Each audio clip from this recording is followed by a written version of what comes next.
Well, a mom of 2 young kids is pleading for help after her husband was taken into custody by ICE agents in New Jersey. Yeah, she says that they did everything to follow the law, and now she's worried that their efforts to stay together as a family will tear them apart for good. Pix 11's Katie Corrado has the story from Highland Park.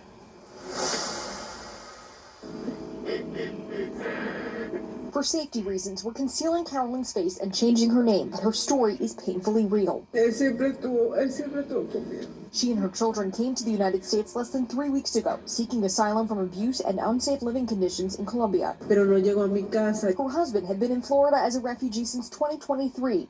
Carolyn says ICE granted him permission to travel to New Jersey and reunite with his family under the condition he'd check in when he arrives. When he did that on Tuesday, she says he was detained and is now being held in Virginia.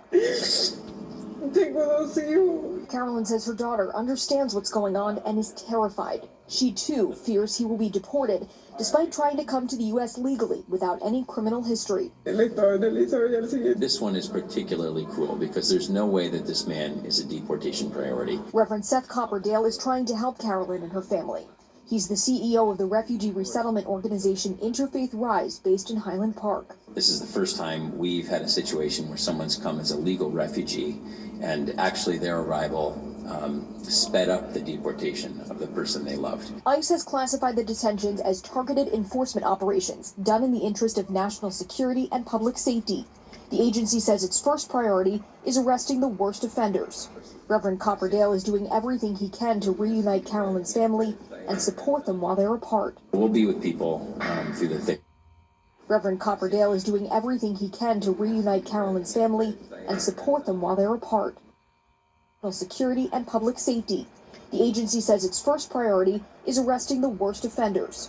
Reverend Copperdale is doing everything he can to reunite Carolyn's family and support them while they're apart. We'll be with people through the thick and thin, but if we have to live through this traumatic moment, we'll do that if that's what the moment calls for. Reporting in Highland Park, New Jersey, I'm Katie Corrado, Pix 11 News.